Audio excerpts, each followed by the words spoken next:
Papasok na kami ng Gumaka. Nagkahiwa-hiwalay kami. Yung isang grupo,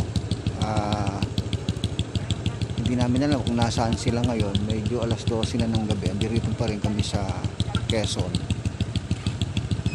So magkikita-kita na lang kami sa Atimunan. Hopefully doon sila.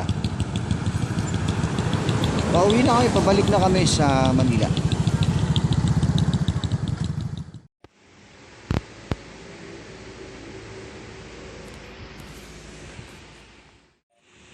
Dito muna kami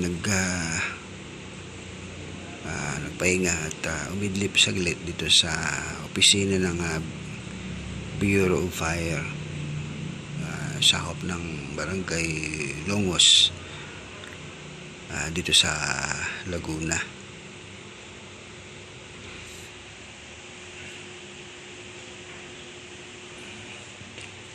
At